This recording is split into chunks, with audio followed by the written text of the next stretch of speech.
Baik, terima kasih kami. Selamat sore Pak Anies, sudah lama Pak Anies. Tapi hari ini kita bahas, tadi Pak Anies menyampaikan tentang bagaimana filosofi dari level rumah Pak Anies sendiri, dia berkolaborasi dengan Mas Mamu ya, dalam konteks filosofinya tentang keterbukaan, rumah sebagai ruang sosial dan sebagainya diangkat. Kemudian instalasi di level urban dan pengembangan sebagai pemimpin Jakarta waktu itu, dan saya kira tadi tentang keadilan dan inklusivitas yang menjadi hal penting yang diperjuangkan saat itu. Pertanyaan saya itu, Max yang lebih makro begitu, mendesain Indonesia ini, bagaimana sebenarnya geopolitik dan geospasial itu bertemu. Filosofi apa dalam konteks makro yang mungkin Pak Anies pegang gitu, misalnya soal bagaimana sih menyikapi desa dan kota, siapa sentris dan sebagainya. Itu menjadi pertanyaan saya. Terima kasih.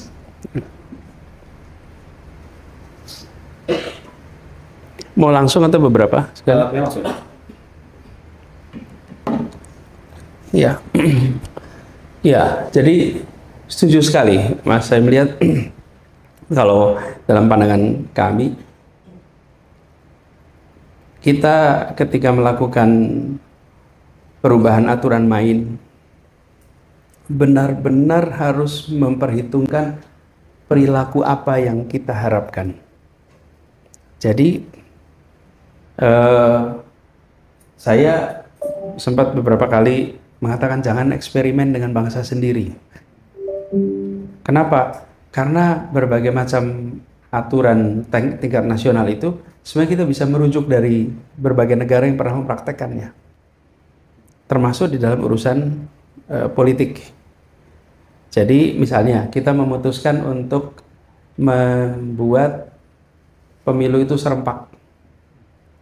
Ini pernah nggak membayangkan perilaku apa yang muncul dari pemilu serempak?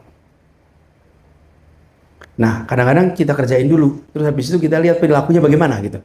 Padahal itu so predictable. Ini pernah dikerjakan di berbagai tempat lain.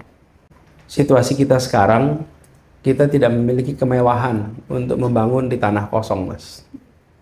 Kita ini mungkin seperti komplek di Mas Aang di sini, Mas. Udah jadi perumahan di sini nih. Bangunnya sedikit-sedikit, kemudian rumah sebelahnya belum ada, terus nanti nggak lama ada. Kita di Indonesia itu kira-kira udah begitu tuh. Udah ada institusinya, udah ada pemerintah daerahnya, sudah ada, sehingga kita tidak mungkin land clearing lalu memulai dari nol. Karena itu justru kita harus sering menggunakan pendekatan yang tadi saya sebut neo-institusionalis, jangan pendekatan institusionalis. Jadi ketika kita bilang kita lakukan desentralisasi, sebentar, sudah ditakar belum nih perilaku apa yang akan muncul? Nah, kebanyakan kita belum. Menurut saya itu harus dikerjakan. Nah, ini mengharuskan deliberasi yang panjang, Mas. Nah, kadang-kadang di dalam proses pengambilan keputusan kita, seringkali deliberasi yang panjang itu gak ingin dikerjakan. Jadi kalau Mas Dedi kerjain dengan teman-teman kan ada deliberasi yang panjang tuh sebelum sampai kepada sebuah final rancangan. Nah, kita deliberasi itu seringkali tidak dikerjakan dengan baik. Nah, saya memandang itu perlu dikerjakan. Itu ya kira-kira, Mas.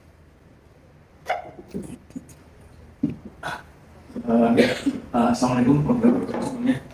Terima kasih Mas Emil udah memberi kesempatan bertanya, dan terima kasih juga Pak Anies atas presentasinya. Kita bisa lihat sekelibat kerangka pikir Pak Anies dalam membangun rumah dan pengalaman secara keseluruhan.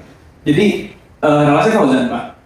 Saya asal dari Batam, dan saya tahu Pak Anies itu dari Gerakan Turun Tangan 2013-2014, dan saya pikir teman-teman di sini punya gambaran, dan Pak Anies sendiri paling tahu bagaimana sudah banyak ide dan orang-orang yang bermacam-macam yang Pak Anies temui sepanjang perjalanan dari Gerakan Turun Tangan hingga sekarang prestasi Lab yang menurut saya sangat spesifik kalau dibanding Gerakan Turun Tangan itu sendiri. Nah, sebenarnya pertanyaannya cukup simpel sih. Saya cuma mau nanya why faktornya aja, kenapa? Karena kita dari presentasi Pak Anies kita lihat banyak how, tapi akhirnya saya penasaran sama why-nya, kayak insentif atau insentif Pak Anies dalam maneuvering all that political landscape dan kejadian yang terjadi selama 11-15 tahun belakang itu, school of thought-nya gimana? Beberapa teman saya ada yang school of thought, ada yang insentifnya uang, nyari gaji di tempat yang besar. Beberapa teman mungkin insentifnya adalah fashion design, di gaji UMR di studio masih mau lembur, tapi kalau dari Pak Anies sendiri gimana? Itu isi. Makasih. Why saya atau why ini semua? Kenapa Pak Anies? Personally, ya, urgensinya Pak Anies, kenapa Pak Anies tertarik? Misalnya gini, ketika saya dan keluarga memutuskan untuk kita membangun sebuah rumah, misalnya pada waktu itu belum ada urusan politik, belum ada urusan, sama sekali belum ada urusan itu. Tapi kami memiliki misi bahwa rumah tempat kami tinggal adalah bagian dari lingkungan tempat kami tinggal, dan bagaimana rumah kami menimbulkan rasa bersahabat, rasa kesetaraan, rasa nyaman dengan lingkungan tempat kami tinggal. Di balik itu ada satu kata yang tadi digunakan Mas Kamil, rasa keadilan ada. Saya termasuk, dan saya rasa ini prinsip universal, persatuan, kedamaian itu hadir kalau ada rasa keadilan. Saya kasih kutipannya Martin Luther King. Dia mengatakan, peace is not the absence of violence. Peace is not the absence of conflict. Peace is about the presence of justice. Jadi damai itu bukan tiadanya kekerasan. Damai itu bukan tiadanya konflik. Damai itu adalah hadirnya rasa keadilan. Nah, hadirnya rasa keadilan itulah yang ingin kami bawa. Itu yang menjadi sense of mission.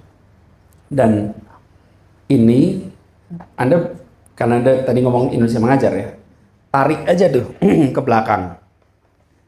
Saya itu kadang-kadang ngomong itu, saya tidak mengatakan ya kami. Saya memimpin Universitas Paramadina, kampusnya itu agak mahal untuk ukuran kampus di Jakarta, tapi lokasinya di Mampang, di antara kampung yang padat. Itu saya struck gitu ketika saya bertugas di situ, duduk lagi di depan kampus, melihat anak-anak SMA turun dari bis. Ketika anak SMA turun dari bis depan kampus, bayangan saya tuh mereka mau ke kampus kami gitu. Turunnya depan pintu persis. Begitu turun, mereka jalan lewatin gitu, terus belok. Terus saya tanya sama teman, ya anak-anak ini kemana? Itu anak-anak rumah belakang, Pak. Itu my God. Coba dicek, berapa banyak mahasiswa kita yang warga kampung belakang? Nggak ada. Terus gimana? Masa kita nggak punya warga tetangga kita kuliah di sini? They could not afford it. As simple as that. Dan dari situ kemudian nggak boleh ini. Lalu dibuat program. Nah, cuman kita bukan universitas yang berdana besar juga. Jadi dipikir caranya gimana? Nah, ketemulah caranya. Dari will, dari way katanya. Teman-teman tuh mikirin, ketemu dengan rumusan gini. Pak, unit cost-nya kampus itu per kelas, bukan per siswa. Jadi, seperti penerbangan tuh unit cost-nya per flight, bukan per penumpang. Jadi kalau kapasitas kursi penerbangan itu 100, penumpangnya 50, sama penumpangnya 100, cost-nya sama. Oke, kalau gitu cek ruang kelas kita, kapasitasnya berapa, kosongnya berapa. Yang kosong itu, kasihkan buat tetangga kita kuliah. Nggak nambah biaya ke kita kok. Mereka rumahnya juga di belakang situ. Dibuatlah program itu langsung. Nah, ini menarik nih. Saya pengalaman pertama saya berinteraksi dengan RT-RT di Jakarta. Jadi ke direktur, seluruh ketua RT Mampang dikumpulin sama Pancoran. Tinggal di kampus. RT RW. Datang itu seruangan penuh orang. Saya bilang, loh, kita kan hanya undang ketua RT. Kenapa warga semua datang? Karena se-aula itu penuh. Terus dia bilang, ya ini semua ketua RT, Pak.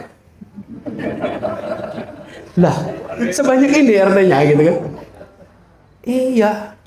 Masya Allah. Kalau di Pondok Indah, 1 hektar, mungkin 15 rumah.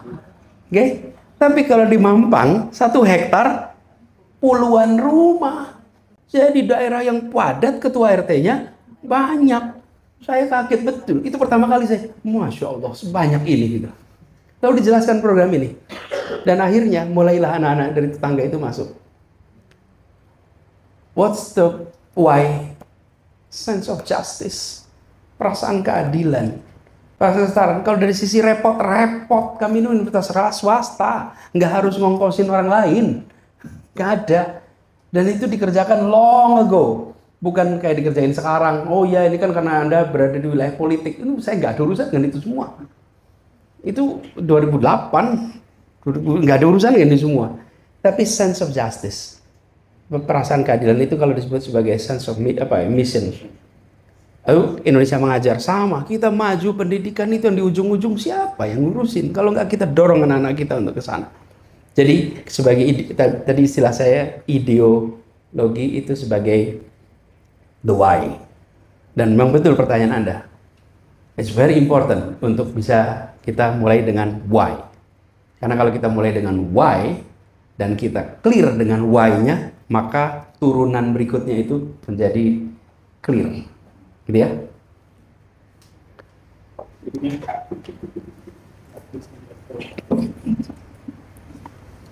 Ya, masih Mas Kamil kesempatannya. Selamat sore Pak Anies. Perkenalkan nama saya Kemal. Dan sejak tahun lalu saya sempat banyak itu menelusuri jejak Pak Anies. Dan dalam proses itu saya menemukan satu video Pak Anies yang waktu itu ada menjadi pemateri untuk acaranya waktu itu untuk PBI London. Di mana di situ Pak Anies sempat menyampaikan satu nasihat yang menurut saya menarik. Di video itu Pak Anies menyampaikan kalau untuk pindah dari satu tempat ke tempat lain atau untuk beranjak dari satu tujuan ke tujuan lain itu setidaknya harus memenuhi 3 aspek. Yang pertama itu kalau misalkan intellectually growing atau berkembang secara intelektual. Yang kedua kemudian adalah financially good, tidak mencari kekayaan tapi usahakan mencari digaji dengan layak. Kemudian yang ketiga adalah socially impactful atau bisa berdampak secara sosial. Nah, mungkin poin nomor 3 ini Pak yang ingin saya tanyakan.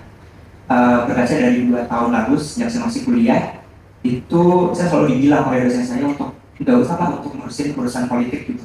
Kalau jadi teknokrat, ya jadi teknokrat aja, tidak usah terlalu mencampuri begitu urusan politiknya atau politik praktis gitu. Nah, tapi kebetulan background saya dari planologi Pak, jadi saya belajar tata kota yang kita semua tahu di dalamnya tentu ada aja yang namanya dinamika politik.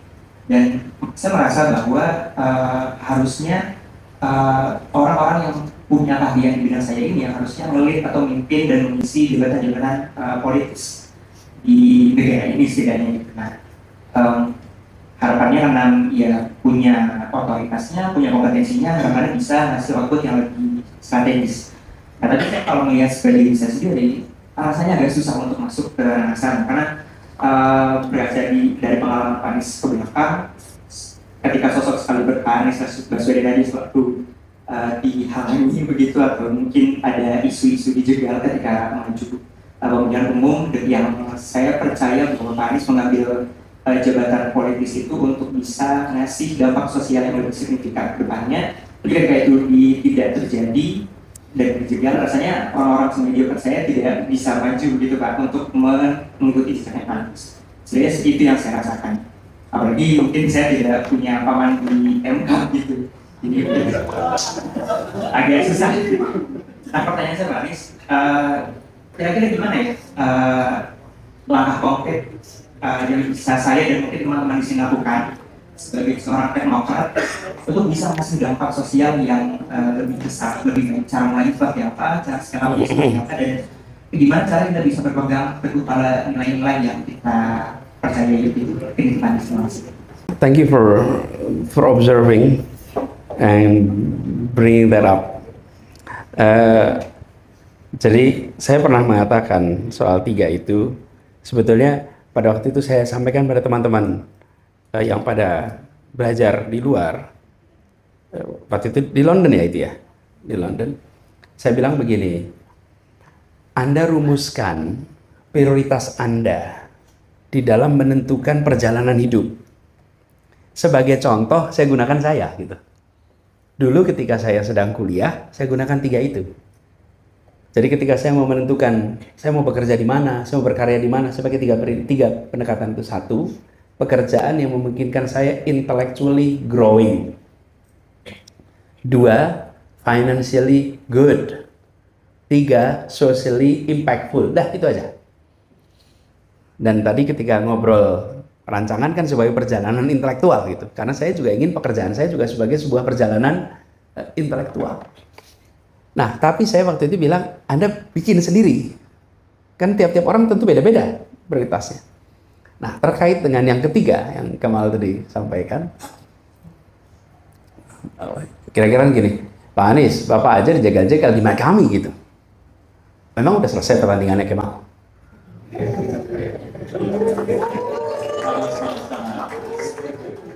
Kan this is not the end game, bukan?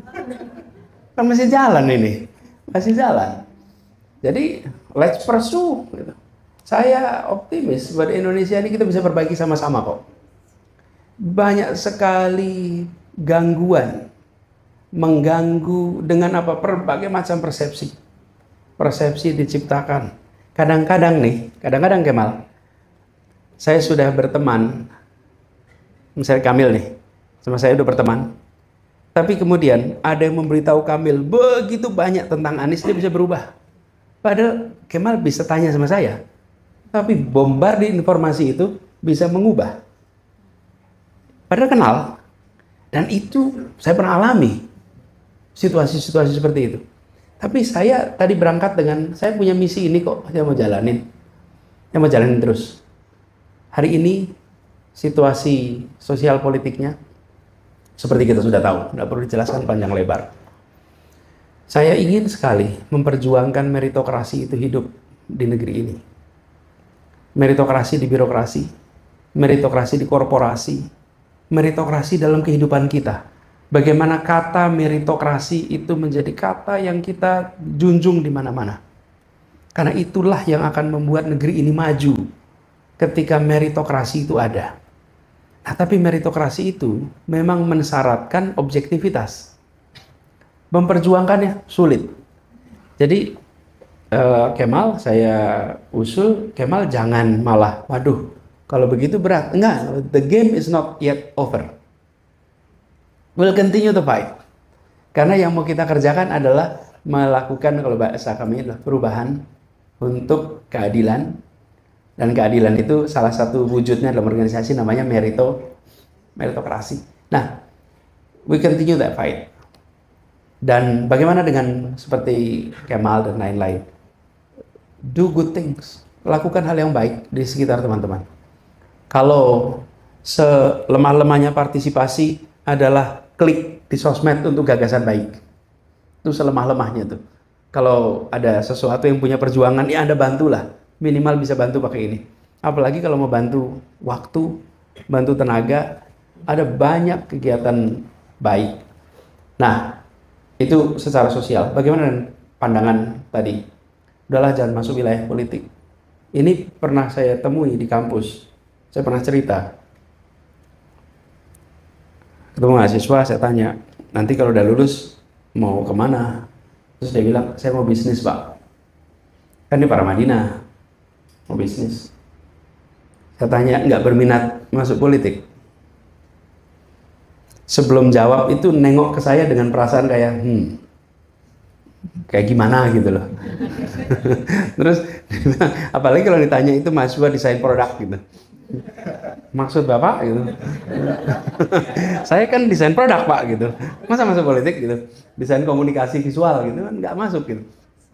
Nah, enggak Pak. Terus saya tanya kenapa? Politik itu kotor Pak. Kalau bisnis bersih ya. Jadi saya bilang kotor dan bersih itu bukan sektor. Oke. Kotor dan bersih itu bukan sektor. Rasanya kompetisi paling ketat yang ada di Republik ini adalah Indomart dan Alfamart. Itu kompetisinya luar biasa. Barangnya ada di sini, nggak ada di situ. Begitu satu ada, satunya ada lagi. Wih, itu betul-betul marking end to end itu di mana-mana. Kompetisi antar perbankan, kompetisi antar, wih itu ketat sekali. Cuman bedanya mereka they don't make it to the news. Mereka nggak muncul di dalam berita-berita kompetisi-kompetisi itu. Dulu kalau udah pengantaran koran itu antar koran bisa potong-potongan penerbangan tuh.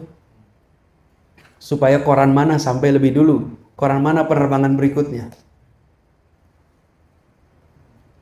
Poinnya adalah jangan kita terbawa dengan itu, justru di wilayah inilah keputusan-keputusan besar itu dibuat. Kalau dipahami politik sebagai tiga, minimal. Satu, politik sebagai pengelolaan kepentingan. Dua, politik sebagai penyusunan kebijakan. Tiga, politik sebagai taktik, siasat, strategi. Oke, maka saya akan memberatkan yang kedua, politik sebagai penyusunan kebijakan. Tapi tidak bisa dipungkiri, ada unsur pertama dan unsur ketiga. Nah, kadang-kadang politik kita heavy-nya di mana? Di 1 dan 3. Duanya kurang. Menurut saya kita harus dorong. Jadi teman-teman yang punya orientasi teknokrasi justru harus didorong lebih banyak mau terlibat dan mewarnai. Supaya kebijakan-kebijakan yang kita susun adalah kebijakan-kebijakan yang punya bobot teknokrasi yang makin hari makin kuat. Itu kira-kira gitu ya, Kemal. Thank you. Mas Faris, kita ada waktu untuk 2 pertanyaan lagi. Yang mau bertanya? Saya Rizkia, asisten arsitek. Sebenarnya saya sering melihat beberapa, ya kalau dari yang dibicarakan tadi, pastinya ujung dari gagasan adalah karya. Saya mau tahu pendapat Bapak terkait merawat karya, karena setelah karya terjadi, perilaku kan merespon. Nah itu kan akan terus berubah ya, perilaku akan terus berubah.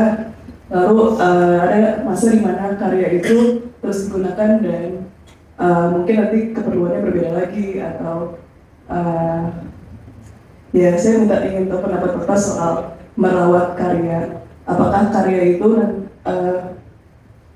menurut Bapak apakah itu adalah suatu hal yang fleksibel gitu ya, bisa boleh diubah atau justru nilai yang harus terus dijaga, dan apakah sebuah karya itu sempat terpikirkan saat membuat gagasan itu dia akan bertahan berapa lama untuk membuat karya, karena seperti yang terjadi di mungkin saat ini beberapa karya itu kemudian tidak terawat.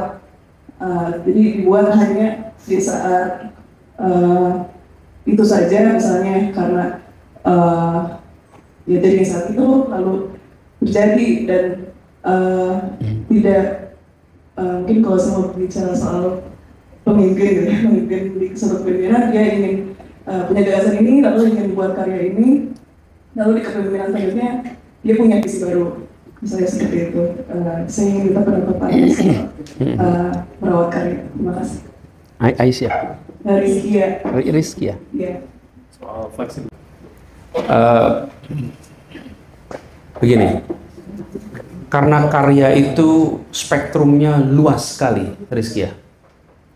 Karya itu luas sekali spektrumnya.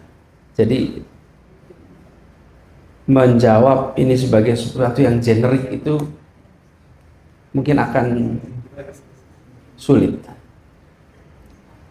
Tapi kalau boleh saya bayangkan ya.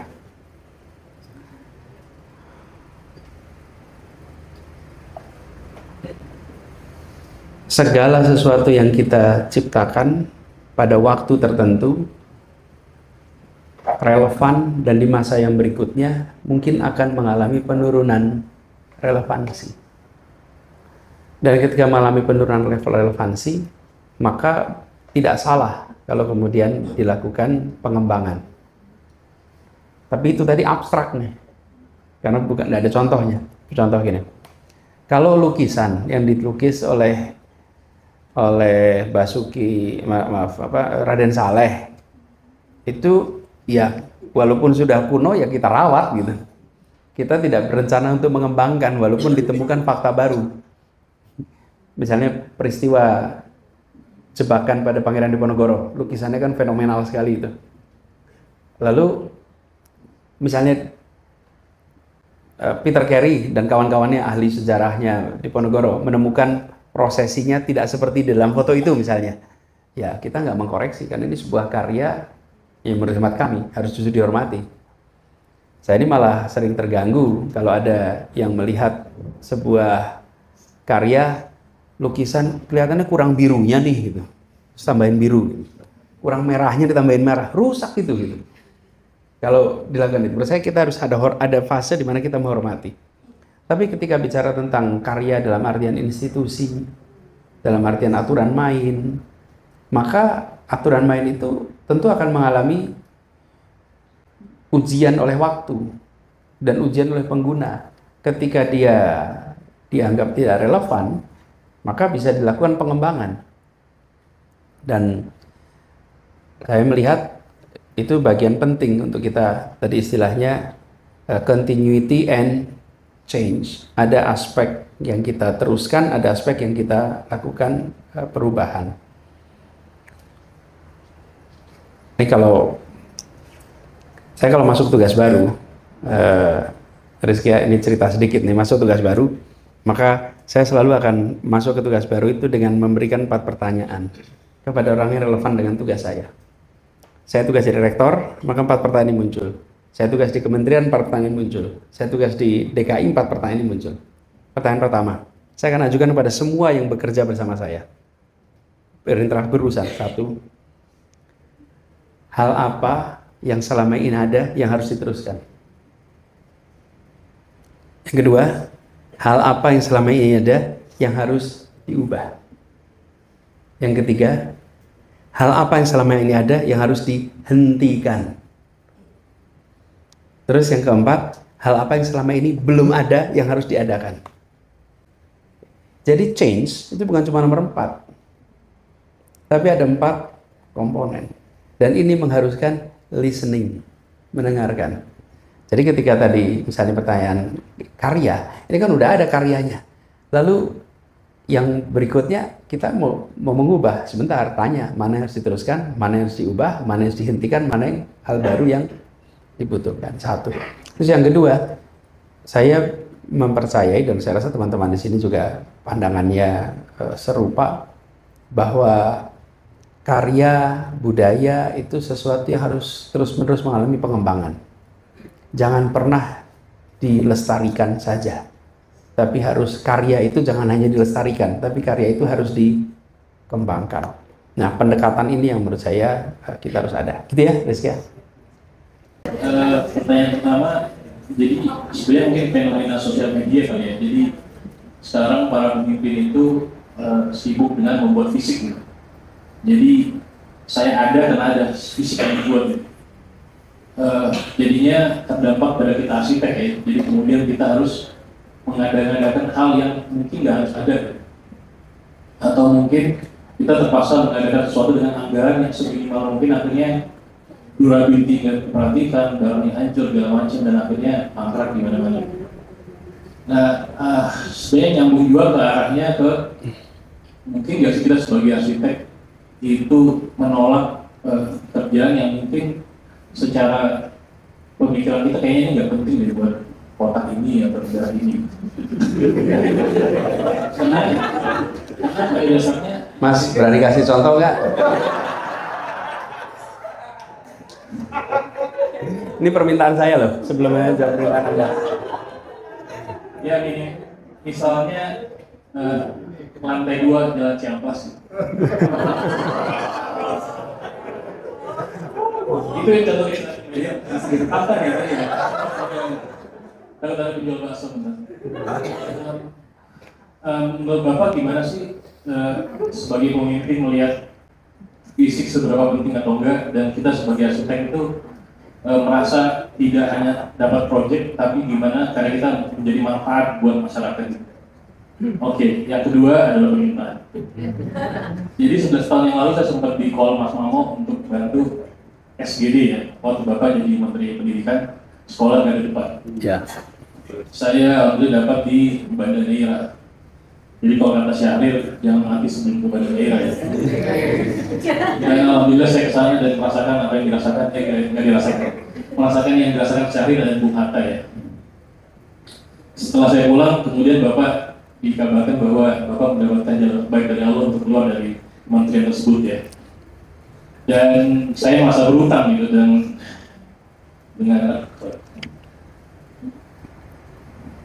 jadi saya meminta saya ketika Bapak ini jadikan punya kemungkinan lagi untuk jadi saya bisa diwujudkan. Terima kasih. Insya Allah. Buat teman-teman di sini barangkali yang belum familiar, waktu itu kita memiliki konsep namanya SGD, Sekolah Garis Depan. Kenapa? Ini rancangan sekolah kita tuh di mana-mana sama, bentuknya sama, desainnya sama dan lain. Sementara kondisi masyarakat kita itu berbeda-beda. Dan bahkan ada satu contoh sebuah sekolah-sekolah di kawasan pegunungan Papua itu attendance-nya itu rendah karena suhu udaranya sangat dingin. Desain sekolahnya lantainya ubin, anaknya nyeker, pilek lah mereka. Rutin itu yang namanya absence itu. Dan akhirnya anak-anak tidak berminat sekolah. Jadi rancangan kita itu sama di mana kemudian muncul gagasan bekerjasama dengan IAI dibantu Mas Mamo untuk kita membuat namanya Sekolah Garis Depan, di mana arsitek-arsitek diundang untuk merancang dengan rancangan yang sesuai. Jadi Mas Faisal dapatnya Banda Neira. Kapan-kapan kita ke sana nanti Mas. Saya juga belum pernah soalnya sampai ke sana tuh, ke Banda Neira. Dan ini adalah satu contoh kita ingin ada pendekatan asimetrik di dalam merancang sekolah-sekolah kita karena rancangannya simetrik di semua tempat. Doakan mudah-mudahan nanti bisa terwujud Mas Faisal. Insya Allah permintaannya well taken Mas. Yang jadi pertanyaan sekarang, bolehkah arsitek menolak? Sebenarnya boleh, harusnya boleh Mas. Ini memang itu tadi Mas, menurut saya kita harus menggunakan pendekatan kolaborasi di dalam menyusun rancangan untuk sebuah kota. Soal jalan Skybridge itu, di sini ada Mas Temi nih. Mas Temi bekas ketua IAI Jakarta, itu yang membantu kami di Jakarta. Ada kok solusi juga pakai Skybridge di Jakarta. Dan alhamdulillah berfungsi dengan baik di Tanah Abang sampai sekarang. Tapi itu bukan karena Mas Temi di dalam ruang studio gambar. Itu terjadi karena itu adalah solusi atas masalah yang dibicarakan secara kolaboratif. Lalu solusinya adalah Skybridge, lalu dibuat rancangannya. Nah, ini Mas, menurut saya dimulainya dari pendekatan. Pendekatannya lebih induktif daripada deduktif. Melihat kenyataan yang ada, apa yang menjadi kebutuhan dirumuskan, lalu menyusun solusinya yang sesuai. Bukan dibalik. Saya punya gagasan, saya punya ide, lalu saya cari tempat di mana di kota ini bisa dipasang. Gitu. Nah, kalau seperti itu, masalah. Dan yang kedua, itu mensyaratkan keterbukaan untuk gagasan, ide, termasuk penolakan. Ketika sudah dirancang, ternyata berbeda dengan apa yang ada di aspirasi masyarakat sekitar dan kebutuhannya. Jadi Menurut saya itu menjadi bisa dilakukan, tapi mensyaratkan keterbukaan itu. Ini yang seringkali absen, Mas. Tapi di sisi lain, Mas, yang saya sering menemukan banyak pemimpin-pemimpin kota yang ingin kotanya lebih baik, tapi tidak ketemu mitra yang baik. Sehingga dia copy paste. Dia lihat di kota ini bagus, rasanya di sini cocok, ditempel tuh. Dan ketika ditempel hasilnya ya namanya juga tempelan. Karena tidak ada yang membantu. Jadi mungkin pada satu saat dua sisi ini diperlukan. Ya bisa menolak, tapi di sisi lain juga ya diperlukan feedback untuk pengambil keputusan. Kalau mau mengambil keputusan belum punya gagasannya, belum punya idenya, kontak IAI dong. Kontak ahli landscape, kontak ahli petamanan, kemudian mendiskusikan itu sebelum mengambil keputusan. Tapi secara prinsip sebenarnya itu bisa. Nah, apalagi sekarang, Mas. Sekarang ini dengan adanya sosial media, menurut saya semua yang menjadi rancangan sebelum itu dieksekusi harus dimunculkan ke publik. Kami ingat di Jakarta ini seringkali ada konstruksi di tengah jalan, ganggu keramaian, ganggu lalu lintas, atau pekerjaan-pekerjaan lain. Itu kalau ada komplain, teleponnya ke Pemprov. Sementara yang mengerjakan belum tentu Pemprov. Banyak galian-galian dan lain-lain itu atau konstruksi bukan Pemprov. Jadi kita mencoba memendekkan tuh, dibuatkan aturan bahwa semua pekerjaan di depannya kan biasanya ada papan proyek. Di dalam papan proyeknya itu harus dituliskan nama PIC-nya dan nomor telepon PIC-nya. Supaya kalau ada sesuatu, jadi kalau ada penolakan, ada gagasan yang berbeda, itu sampainya cepat. Saya pernah mengalami, Mas. Teman-teman tahu U-turn Tapal Kuda di Pasar Minggu. Pasar Minggu sama ke arah UI, Lenteng Agung, itu ada U-turn Tapal Kuda. Itu ketika U-turn Tapal Kuda mau dibangun, masyarakat Pol Tangan beramai-ramai ke balai kota. Mereka protes atas pembangunan tapal kuda itu. Kenapa mereka protes? Jadi tapal kuda ini kalau dibuat pakai belokan gitu, tapal kuda lewat di atas rel kereta, naiknya itu sebelum jalan Pol Tangan. Jadi mereka yang keluar dari jalan Pol Tangan nggak bisa naik. Karena ramnya itu ujungnya sebelum jalan Pol Tangan, sebenarnya jalan satu arah. Jadi nggak mungkin orang di Pol Tangan itu memanfaatkan jalan putaran itu. Nah, ketika saya lihat juga, ini yang merancang gimana gitu? Apa nggak membayangkan mengakomodasi semua? Dan terjadi penolakan. Apa yang terjadi? Sesudah ada penolakan itu, duduk lagi, bicarakan ulang, akhirnya dilakukan adjustment seperti sekarang. Jadi sekarang kalau lihat itu Pol Tangan itu mundur, sehingga orang keluar dari Pol Tangan bisa langsung naik ke putaran. Jadi sebenarnya ruang itu tuh bisa dibuat asal ada ekosistem yang membuka untuk muncul percakapan itu. Ya. Kalau boleh usul, Mas, ini ada Mas Mamo di sini. Mas Mamo, boleh nggak Mas Mamo menambahkan sesuatu, Mas? Karena ini the guru yang saya banyak belajar dari Mas Mamo. Terima kasih, Mas. Nggak di depan aja, Mas Mamo.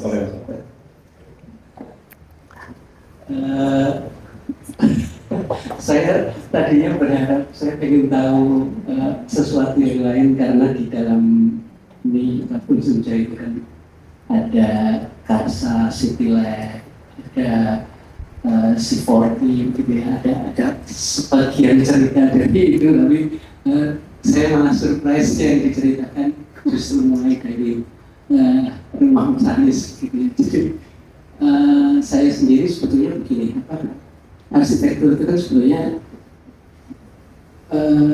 yang akan membentuk kota ya. Arsitektur kita tidak harus melihatnya sebagai sesuatu yang fisikal ya, tapi sebetulnya sesuatu yang terjadi di dalamnya.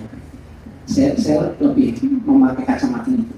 Itu kenapa banyak sekali analogi waktu kita banyak sekali diskusi. Saya terus terang menikmati diskusi waktu merancang itu.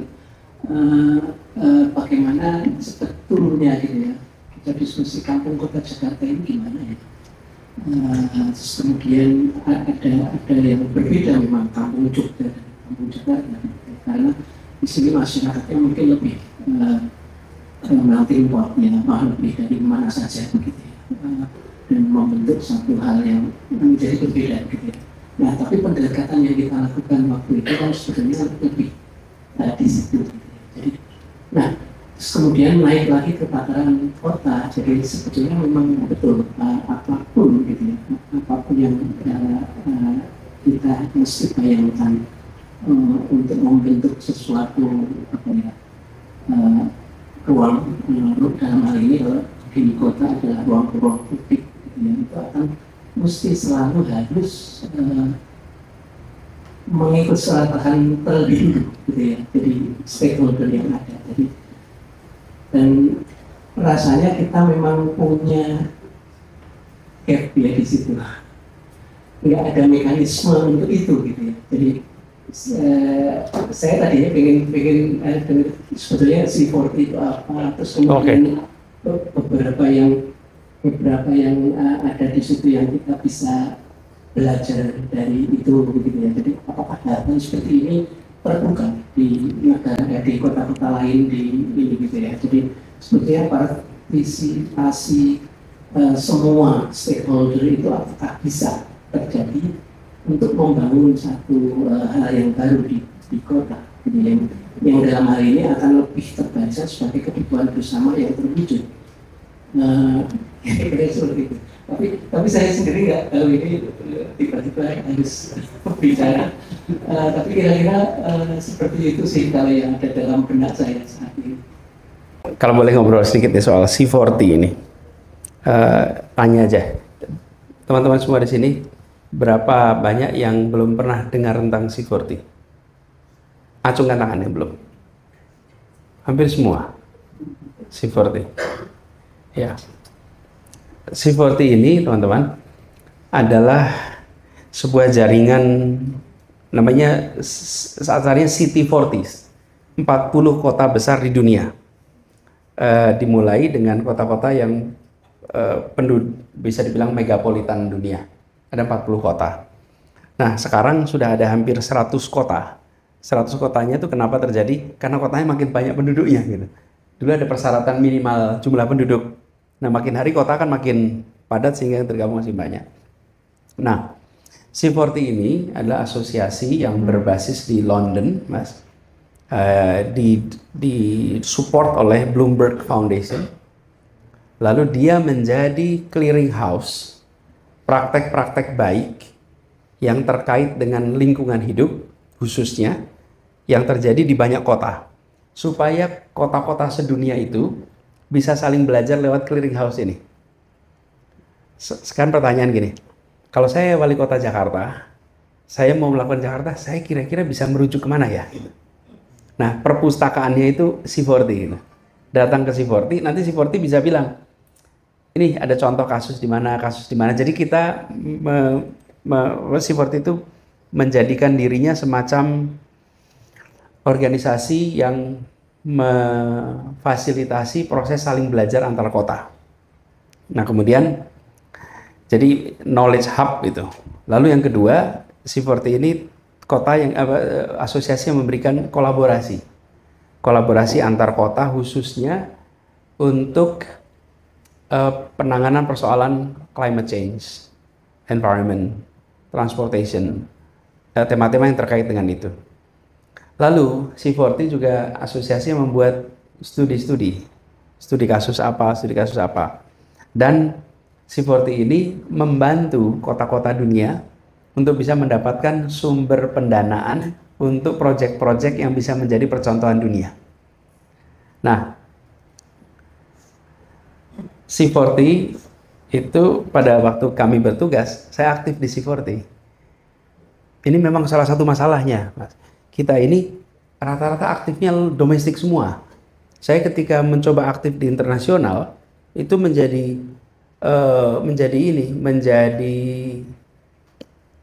awal-awal itu terima respon yang akhirnya ada dari Jakarta. Itu selalu datang akhirnya ada. Jadi kita selama ini tidak pernah ikut di dalam kancah internasional, padahal kita punya banyak sekali contoh-contoh praktek baik. Nah, saya aktif di situ dan kemudian apa yang terjadi dengan aktif itu? Banyak sekali pelajaran-pelajaran dari Jakarta yang menjadi rujukan kepada mereka. Salah satunya adalah soal transportasi, Jaklingko, itu menjadi rujukan ke sana. Kemudian taman-taman yang kita buat jadi rujukan. Banyak sekali hal yang kita kerjakan di sini lalu menjadi rujukan karena aktif. Nah, C40 ini sekarang masih bekerja bersama. Ketika dulu saya bertugas sebagai, jadi ketuanya adalah Wali Kota London, Sadiq Khan, wakilnya Gubernur Tokyo dan Gubernur Jakarta. Kemudian seluruh kota sedunia itu aktif di situ. Saya berhenti di situ ketika berhenti jadi wali kota, gubernur. Nah, ini yang kemudian kami bersama dengan beberapa teman-teman saat ini menggagas yang disebut dengan Karsa City Lab. Praktek-praktek pengalaman baik yang pernah kita lakukan, termasuk hal-hal yang jangan diulangi, yang pernah kami rasakan ketika di Jakarta, kami ingin itu menjadi sebuah lesson learn, knowledge hub. Jadi Karsa City Lab itu menjadi knowledge hub, supaya kota-kota di seluruh Indonesia bisa membangun kotanya menjadi livable city. Kota yang resilient city. Dan kota yang menggunakan paradigma pembangunan kota modern. Kenapa? Karena hari ini ada absence of direction tentang bagaimana kita membangun kota.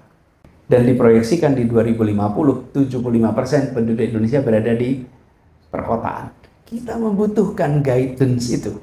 Nah, kami kemudian menyusun Karsa City Lab, berusaha untuk mengisi ruang itu, Mas.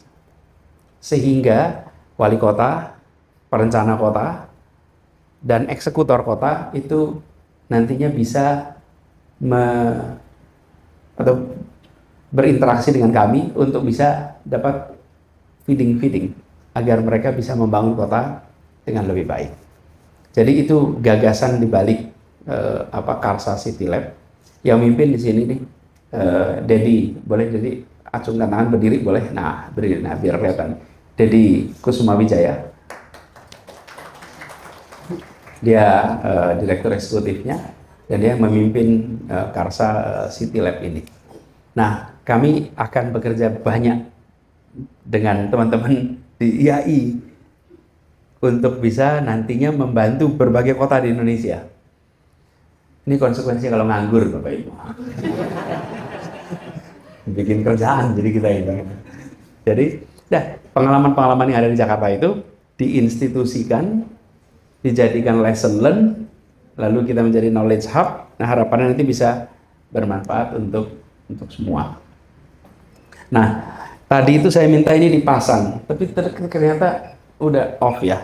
Gini, saya sebetulnya tidak memberikan contoh jauh-jauh, tapi saya ingin sampaikan sedikit aja sebagai penutup. Kota ini bukan hanya pusat kegiatan ekonomi. Kota bukan hanya tempat untuk mencari penghidupan. Ya. Kota itu harus dipahami sebagai tempat untuk kegiatan pembangunan peradaban, tempat untuk pembangunan kebudayaan, dan salah satunya adalah kota sebagai pusat pengetahuan, knowledge. Nah, jadi waktu saya sampai ke Jakarta, saya tanya, kita ada pasar apa saja? Ada pasar semua, pasar kambing pun ada. Tapi tanya, kita punya pasar buku? DKI nggak punya pasar buku. Ya ada toko-toko buku, tapi kita tidak punya pasar buku. Tidak ada kota dengan penerbit lebih banyak daripada Jakarta. Tidak ada kota dengan jumlah penulis lebih banyak daripada Jakarta. Tapi kita nggak punya pasar buku. Jadi waktu itu bikin dong pasar buku. Karena kita harus menjadi sebuah kota yang menonjolkan kemajuan peradaban, dan tandanya salah satunya adalah buku. Yang kedua, perpustakaan. Kita punya nggak perpustakaan? Ada, Pak. Lihat perpustakaannya. Orangnya abad 21. Perpustakaannya rasanya abad 19. Gapnya itu jauh betul. Jadi, nah ini 2018 sudah berapa tahun yang lalu? Udah 7 tahun yang lalu. Jadi setahun saya petugas, saya bilang kita harus membangun sebuah perpustakaan. Ini materi arahan. Ini saya katakan, yang membangun mereka, saya memberikan guideline-nya. Ini guideline-nya ya, yang mau kita bangun. Anda yang nanti kerjain, Anda pikirin. Nah, cari rancangannya. Udah ada, pemenangnya siapa? Rancangannya Andra Matin. Lah, nggak dibangun. Itu Mas Andra Matin menang tahun berapa, Mas? 2007. 2007-2008. Tapi untuk renovasi tim secara keseluruhan ya Mas waktu itu. Nah, saya dengar ini sudah 10 tahun yang lalu diputuskan pemenangnya, belum pernah dieksekusi. Kita membutuhkan pusat Jakarta sebagai pusat peradaban, bukan hanya pusat mencari pekerjaan dan mencari penghidupan. Lalu muncullah gagasan. Nah, ini saya berikan contoh, ilustrasi buat teman-teman. Bagaimana cara kami bekerja ketika menyatakan ini loh ke depan seperti apa. Nomor satu, Pak Amis, sorry, kita tuh agak mepet waktu buka. Ini aja. Jadi mungkin, saya ingin sampaikan ini. Pegang ini teman-teman. Saya bilang, sampaikan bahwa ini adalah kita harus membangun community, bukan membangun tempat penyimpanan buku. Dengan diberikan contoh-contohnya. Dan ketika nanti saya kirimkan aja filenya, Mas, kirimkan filenya, boleh dikirimkan ke semuanya yang ada di sini. Silakan nanti Anda baca sendiri. Tapi intinya adalah kita sampaikan poin-poin utamanya, rujukan-rujukan utamanya, sehingga di kemudian hari ketika menyusun itu jangan bikin perpustakaan yang abad kemarin. Anak-anak kita anak abad 21, kita masih abad 20, perpustakaannya abad 19 dalam satu tempat. Ini Mas yang saya maksud tadi, dengan pola-pola seperti ini yang nanti produk dari Karsa City Lab, sehingga kota-kota, penyusun kota lain punya rujukan. Ini loh, taman itu gagasannya apa, pedestrian itu gagasannya apa, ruang terbuka itu gagasannya apa, sebagai sebuah knowledge yang harapannya nanti mereka bisa mengembangkan sendiri sesuai dengan kondisi daerahnya. Gitu ya, makasih.